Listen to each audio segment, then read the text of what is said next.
परवीन आज ऑफिस से 1 घंटा पहले ही आ चुका था। अपनी कार बाहर खड़ी कर अभी अंदर आया ही था कि तभी देखा कि सुमन तैयार होकर सोफे पर बैठी हुई थी। उसे देखते ही परवीन बोला, क्या बात है सुमन, बहुत सुंदर लग रही हो। कहीं जा रही हो क्या? कहीं जा रही हो का क्या मतलब है? हम दोनों जा रहे हैं। मम्मी का फ़ोन आया था, उन्होंने हमें डिनर पर बुलाया है, सुमन ने चौंकते हुए कहा। उसकी बात सुनकर परवीन ने कहा, अरे पर हम ऐसे कैसे जा सकते हैं? अभी तो मुझे मम्मी को अस्पताल लेकर जाना है। सुबह से उनकी तबीयत खराब है ना। परवीन की बात सुनकर सुमन का चेहरा उतर गया। वह तुनकते हुए बोली, तुम्हारी मम्मी तो हमेशा बीमार ही पड़ी रहती हैं। जब भी मुझे कहीं जाना होता है तो कोई ना कोई बहाना उन्हें तैयार ही मिल जाता है, और आज तुम जल्दी आ गए तो ये बहाना मिल गया उन्हें। अरे बुढ़ापे में तो हारी बीमारी लगी ही रहती है। सुमन, ये तुम क्या बकवास किए जा रही हो? मम्मी ने कभी हमें बाहर जाने के लिए मना नहीं किया, और वैसे भी तुम्हारी मम्मी का फ़ोन तुम्हारे पास आया था। मुझे तो इस बारे में कोई इन्फॉर्मेशन भी नहीं थी। मैं तो जल्दी भी इसलिए आया हूँ कि डॉक्टर से मैंने मम्मी के लिए अपॉइंटमेंट ले लिया था। तुम्हारे प्लान के बारे में तो मुझे कुछ भी पता नहीं था, परवीन ने उन्हें समझाते हुए कहा। पर सुमन कहाँ मानने वाली थी। वह तो और ज़्यादा नाराज़ हो गई और गुस्से से बोली, अब क्या मेरी मम्मी तुमसे पूछकर प्लान बनाएगी उन्हें मुझे कब बुलाना है और कब नहीं? तुम्हें अपनी मम्मी की चिंता है, पर मेरी मम्मी को बुरा लगेगा, उसका तुम्हें कोई ख्याल भी नहीं है। परवीन सुमन को समझाने की कोशिश कर रहा था, पर वह तो बहस पर आ चुकी थी। तभी ये बात अंदर से आती हुई रुक्मणी जी ने सुन ली। उन्होंने बाहर जाकर परवीन से कहा, परवीन क्यों बहस कर रहे हो? उसका मन है तो उसे उसकी मम्मी के पास ले जाओ, मैं खुद ही हॉस्पिटल चली जाऊंगी। पर इस बात को भी सुमन ने उल्टा ले लिया और अपनी सास पर ही भड़क गई। रहने दो, ज़्यादा अच्छा बनने का नाटक मत करो। अरे आपको जाना ही होता है तो आप सुबह क्यों नहीं चली जाती हैं? पर नहीं, आपको तो अपने बेटे के सामने महान बनना था, इसलिए आप ये सब कर रही हैं। रहने दीजिए, आप जाइए अपने बेटे के साथ, मैं कैब करके चली जाऊंगी। रुक्मणी जी को बुरा तो लगा, पर फिर भी वह सुमन को समझाते हुए बोली, अरे तो कोई बात नहीं बेटा, परवीन तुम्हारे साथ चल जाएगा और मैं कैब करके चली जाऊंगी। बस बस इतना प्यार दिखाने की ज़रूरत नहीं है। पता नहीं आप जैसी माँ अपने बेटे की शादी करती ही क्यों है, जब अपने बेटे के प्रति अपना मोह ही नहीं छोड़ पाती हैं तो। तभी परवीन ने अपनी आवाज़ ऊंची करते हुए कहा, तो मम्मी से इस तरह से बात कैसे कर सकती हो? तो रुक्मणी जी ने उसे चुप रहने का इशारा किया, पर तब तक सुमन गुस्से से तमतमाती हुई अपना बैग उठाकर घर के बाहर निकल गई। तो रुक्मणी जी ने परवीन से कहा, बेटा जाकर उसे रोको, जाने दो, मम्मी कैब से चली जाएगी, तुम फटाफट तैयार हो जाओ। पहले तुम्हें दिखा कर लाता हूँ, फिर तुम्हें घर छोड़कर इसके मैके चले जाऊँगा। अरे पर छोड़ो मम्मी, कुछ नहीं होगा। मेरी इस 6 महीने की शादी में मैं ये तमाशा खूब देख चुका हूँ, आप टेंशन मत लो। आखिर परवीन के समझाने पर रुक्मणी जी तैयार हुई। पहले परवीन ने उन्हें अस्पताल में ले जाकर दिखाया, उसके बाद उन्हें घर छोड़कर वह सुमन के मैके पहुंच गया। वहाँ जाकर देखा तो सुमन मुंह फुलाए बैठी हुई थी। परवीन को देखकर उसकी मम्मी बोली, अरे ये क्या दामाद जी, अभी तो शादी को 6 महीने ही हुए हैं और आपने सुमन को अकेले भेज दिया। हाँ मम्मी जी, दरअसल बात यह है कि मुझे मम्मी को अस्पताल में चेकअप के लिए ले जाना था। परवीन की बात सुनकर उसकी मम्मी बोली, मानते हैं कि आपकी मम्मी की जिम्मेदारी आपकी है, लेकिन बुढ़ापे में तो हारी बीमारी लगी ही रहती है। अब देख लो, आपके पापा जी भी तो अक्सर बीमार ही रहते हैं, पर सुमन आपकी पत्नी है, उसके प्रति भी तो आपकी जिम्मेदारी है। उसे यूँ अकेले मैके भेजना अच्छी बात नहीं। आपको उसकी इच्छाओं का तो ख्याल रखना चाहिए। परवीन ने उस समय तो कुछ नहीं कहा, पर उसे ये बात चुभ गई। वो खाना खा पी कर दोनों घर के लिए रवाना हो गए। रास्ते में सुमन ने कहा, मुझे आइसक्रीम खाना है, परवीन का मूड तो ख़राब था। फिर सोचा कि एक आइसक्रीम के पीछे क्या सुनाना, इसलिए आइसक्रीम वाले के पास जाकर कार रोक दी।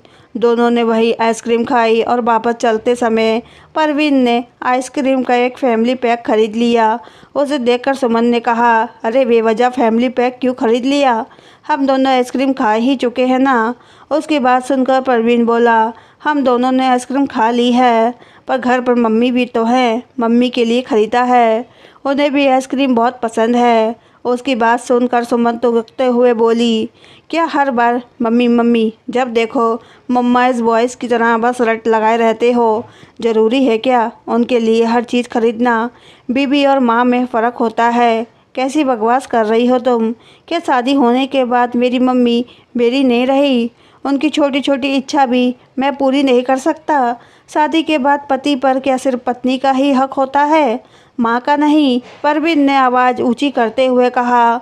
उसकी बात सुनकर सुमन भी चिल्लाते हुए बोली, मुझे नहीं पसंद है तुम्हारा हर समय अपनी मम्मी के नाम की रट लगाए रखना। शादी से पहले रहा होगा तुम्हारी मम्मी का तुम पर हक, पर अब तुम पर सिर्फ मेरा हक है। सुमन मुंह फुलाती हुई कार के पीछे की सीट पर जाकर बैठ गई। परवीन ने उसे कुछ भी समझाने की कोशिश नहीं की और चुपचाप ड्राइविंग सीट पर आकर बैठ गया और कार स्टार्ट कर घर की ओर चल पड़ा। घर पहुंचने के बाद सुमन कार से निकली और ज़ोर से कार के दरवाजे को बंद किया और पैर पटकती हुई सीधे अपने कमरे की तरफ चली गई। रुक्मणी जी समझ गई थी कि दोनों में फिर से झगड़ा हुआ है। परवीन भी घर में घुसा तो उसका मूड भी ख़राब था। आखिरकार रुक्मणी जी ने चुप रहने ही ठीक समझा। आखिर इतने दिनों में वह इन सब चीज़ों की आदी हो चुकी थी। रुक्मणी जी अपने कमरे में जाकर लेट गईं और परवीन अपने कमरे में आकर लेट तो गया था, पर नींद उसकी आंखों से कोसों दूर थी। 6 महीने पहले ही तो उसकी शादी सुमन से हुई थी। शुरू से ही एकल परिवार में पली बड़ी सुमन जिद्दी स्वभाव की थी। उसका मानना था कि पति पर सिर्फ पत्नी का ही अधिकार होता है। अगर परवीन अपनी मम्मी के पास आकर बैठ जाता या फिर अपनी मम्मी को लेकर मंदिर या किसी रिश्तेदार के घर जाता तो सुमन को बिल्कुल अच्छा नहीं लगता। इस बात को लेकर वह कई बार परवीन और उसकी मम्मी से लड़ पड़ती थी और सबसे बड़ी बात, सुमन की मम्मी भी उसे समझाने की जगह उसी का साथ देती और ये कहकर पल्ला झाड़ लेती, अरे ये तो बच्ची है, आने वाले वक्त में खुद ही संभल जाएगी, आप लोग इसे थोड़ा प्यार से हैंडल किया करो। वैसे कहना गलत भी नहीं है कि पति पर सिर्फ पत्नी का अधिकार होता है। परवीन जी, आप ही ऐसा कुछ करते होंगे कि उसे ऐसा महसूस होता होगा, इसी कारण वह आप लोगों को अपना नहीं पा रही है। परवीन के मन में भी आ रहा था कि अब तो आर या पार का फैसला करना ही पड़ेगा, अन्यथा उसके और उसकी मम्मी की ज़िंदगी बर्बाद हो जाएगी। कुछ सोचकर और फैसला कर परवीन सो गया। सुबह उसकी नींद जल्दी खुल गई क्योंकि वह जानता था कि रुक्मणी जी जल्दी उठ जाती हैं, तो अपने कमरे से निकलकर रुक्मणी जी के पास गया। उस समय रुक्मणी जी अपने लड्डू गोपाल को तैयार कर रही थी। परवीन उनके पास जाकर बैठ गया। कुछ देर वहीं बैठे बैठे वह रुक्मणी जी को गौर से देखने लगा। मम्मी कितने प्यार से लड्डू गोपाल को तैयार कर रही थी, ठीक वैसे ही बचपन में उसे भी तैयार किया करती थी। परवीन अचानक से बोल पड़ा, अपने लड्डू गोपाल का तो बड़ा ध्यान रखती हो मम्मी, अपने बेटे का तो बिल्कुल नहीं। उसे वहाँ देखकर रुक्मणी जी ने कहा, तेरा भी तो ख्याल रखती थी बेटा, और अब भी तू मेरे लिए मेरा बेटा ही है, पर अब शायद। कहते कहते रुक्मणी जी चुप हो गई। फिर बोली, क्या बात है बेटा, आज जल्दी कैसे उठ गया? हाँ माँ, आज मैंने कुछ फैसला लिया है और उसमें मुझे आपका साथ चाहिए होगा। परवीन की बात सुनकर रुक्मणी जी ने उसकी तरफ हैरानी से देखा और फिर कहा, मैं कुछ समझी नहीं, आखिर किस चीज़ का फैसला लिया है तूने? मम्मी सुमन को सबक तो सिखाना ही पड़ेगा, आखिर कब तक सहन करते रहेंगे? उसकी बात सुनकर रुक्मणी जी ने लंबी सांस लेते हुए कहा, बच्ची है वो, वक्त के साथ संभल जाएगी। नहीं मम्मी, बच्ची नहीं है वो, कोई दूध पीती बच्ची से शादी नहीं हुई है मेरी। 25 साल की जवान लड़की है जिसे हर चीज़ की समझ होती है। अगर अभी नहीं समझाया तो उसका ये बचपना ज़िंदगी भर नहीं जाएगा। उसके मम्मी पापा तो समझा नहीं रहे हैं, पर आप तो कम से कम मेरा साथ दो। ठीक है बेटा, जो तू बोलेगा मैं वैसा ही करूँगी। अपने लड्डू गोपाल के सामने प्रॉमिस करो। परवीन ने अपना हाथ आगे बढ़ाते हुए कहा तो रुक्मणी जी के चेहरे पर मुस्कुराहट आ गई और उन्होंने अपना हाथ परवीन के हाथ में रखते हुए कहा, चल ठीक है बाबा, मैं मेरे लड्डू गोपाल के सामने तुमसे प्रॉमिस करती हूँ। रुक्मणी जी का आश्वासन पाकर परवीन ने उन्हें कुछ समझाया और उसके बाद वापस अपने कमरे में आ गया। थोड़ी देर बाद उसने सुमन को जगाया। सुमन कुलमुलाती हुई बिस्तर से उठी और बोली, क्या हुआ परवीन, क्यों इतनी जल्दी जगा रहे हो? परवीन ने तैयार होते हुए कहा, सुमन मुझे ऑफिस जाना है, फटाफट मेरा नाश्ता बना दो। उसकी बात सुनकर सुमन बोली, नाश्ता बना दो? भला मैं क्यों बनाऊँ नाश्ता? रोज़ तो मम्मी जी बना देती है ना। हाँ, पर आज मम्मी ने मना कर दिया है। क्यों? उसकी बात सुनकर सुमन का सिर चकरा गया। मतलब मम्मी मेरा नाश्ता क्यों बनाएंगी? मेरा नाश्ता तो तुम बनाओगी, आखिर तुम मेरी पत्नी हो। जब शादी के बाद पति पर पत्नी का अधिकार ज़्यादा होता है तो उसकी सारी जिम्मेदारी भी पत्नी की ही होती है, इसलिए उन्होंने मना कर दिया। परवीन की बात सुनकर आखिर सुमन को उठना ही पड़ा और जाकर रसोई में काम पर लग गई। पर आज सुमन बहुत खुश थी, आखिर उसके मन की मुराद पूरी हो गई थी। अब उसके पति पर सिर्फ उसका अधिकार था। मम्मी जी अपने आप ही अपना अधिकार छोड़ दिया। खैर उस दिन तो सुमन ने बड़ी खुशी खुशी परवीन का सारा काम कर दिया। शाम को परवीन ने सुमन के साथ घूमने का प्रोग्राम बनाया और दोनों पति पत्नी घूमने चले गए। जब दोनों होटल में खाना खाने गए तो सुमन वॉशरूम में गई हुई थी। उसी समय उसके मोबाइल पर उसकी मम्मी का फ़ोन आया, पर परवीन ने फ़ोन काट दिया और उसका फ़ोन स्विच ऑफ कर दिया। जब उसकी मम्मी का फ़ोन परवीन के फ़ोन पर आया तो परवीन ने ये सोचकर फ़ोन उठा लिया कि कहीं कोई इमरजेंसी ना हो, पर जब ऐसा कुछ नहीं लगा तो उसने बता दिया कि वह लोग बाहर खाना खाने आए हुए हैं और सुमन वॉशरूम में है, और ये कहकर उसने फ़ोन काट दिया। और सुमन के आने के बाद भी उसने उसे फ़ोन के बारे में कुछ नहीं बताया। सुमन ने भी आते ही खाना शुरू किया। उसने भी अपना फ़ोन चेक नहीं किया। वापस आते समय सुमन ने अपना फ़ोन देखा तो परवीन ने उसे ये कहकर रोक दिया कि तुम मुझसे बात करो ना, फ़ोन में क्या रखा है। घर आकर देखा तो उसकी मम्मी की 4 मिस कॉल आई हुई थी। तब परवीन ने कहा, मेरी उनसे बात हो गई थी, वो सिर्फ हालचाल पूछने के लिए फ़ोन कर रही थी। ठीक है, मैं उनसे बात करती हूँ। अरे रहने दो ना, तुम मुझसे बात करो, कहते हुए परवीन ने उसके हाथों से मोबाइल लेकर एक तरफ रख दिया। कुछ दिन यही चल रहा था। रुक्मणी जी भी बस इतना ही बोलती जितना कि उन्हें ज़रूरत होती। इसके अलावा अपने लड्डू गोपाल के साथ या तो अपने कमरे में या फिर अपने आस पड़ोस की सहेलियों के साथ बाहर घूमने निकल जाती। एक दिन सुमन ने परवीन से कहा, परवीन मुझे मम्मी से मिलने की बहुत इच्छा हो रही है, आज शाम को प्लीज़ घर चलते हैं। अरे नहीं, आज मूवी देखने चलते हैं। परवीन ने उसकी बात काटते हुए कहा, नहीं नहीं, मूवी फिर किसी दिन देखकर आएंगे, आज तो मम्मी पापा से मिलने की इच्छा हो रही है। वैसे भी पापा की तबीयत अक्सर ख़राब रहती है। कि यार तुम भी ना, मैं तुम्हें मूवी दिखाने को ले जा रहा हूँ और तुम होगी अपने मायके जाने की बात कर रही हो। नहीं नहीं, मेरा मन रखने के लिए आज तो मूवी देखने चलो। शाम को दोनों मूवी देखने चले गए। इसी तरह जब भी सुमन अपने मायके जाने की बात करती तो परवीन उसे कहीं ना कहीं घुमाने ले जाता। जब तक वह घर में रहता सुमन को फ़ोन पर अपनी मम्मी से बात तक नहीं करने देता। आखिर रविवार के दिन सुबह सुबह ही उसके माता पिता उनसे मिलने के लिए उसके ससुराल आ गए। उस समय रुक्मणी जी भी मंदिर गई हुई थी तो सुमन ने दरवाज़ा खोला। अपनी मम्मी पापा को सामने देखकर सुमन बड़ी खुश हुई। वह उन्हें हॉल में बिठाकर परवीन को बुलाने कमरे में आ गई, लेकिन फिर भी परवीन काफ़ी देर तक बाहर नहीं आया। आखिर सुमन दोबारा परवीन को बुलाने कमरे में गई। तब अनमने ढंग से परवीन उठकर बाहर आया और आकर दोनों को नमस्ते कर सोफे पर बैठ गया और अपने मोबाइल में मूवी देखने लगा। ये बात सुमन को बिल्कुल अच्छी नहीं लगी, पर वो उस समय कुछ नहीं बोली। तभी परवीन बोला, सुमन मेरे लिए गर्म पानी ला दो प्लीज़। सुमन रसोई में जाकर गर्म पानी ले आई और परवीन को देखकर अपने मम्मी पापा के पास बैठने ही वाली थी कि तभी परवीन बोला, सुमन चाय बना दो। तो सुमन रसोई में चाय बनाने गई। पीछे से परवीन से उसके सास ससुर ने बात करने की कोशिश की तो परवीन ने हाँ हूँ के अलावा कोई जवाब नहीं दिया।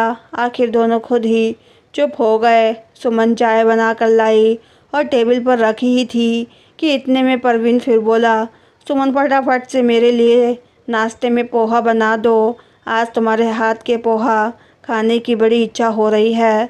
आखिर जिद्दी स्वभाव वाली सुमन के सबर का बांध जल्दी ही टूट गया और वो बोली, परवीन मेरे मम्मी पापा आए हैं, तुम उनसे बात तक नहीं कर रहे हो और ऊपर से मुझे रसोई में लगा रखा है। अगर थोड़ा सा इनसे प्यार से बात कर लोगे तो कुछ बिगड़ नहीं जाएगा तुम्हारा। तुम्हें दिखता नहीं मेरे पापा अक्सर बीमार ही रहते हैं।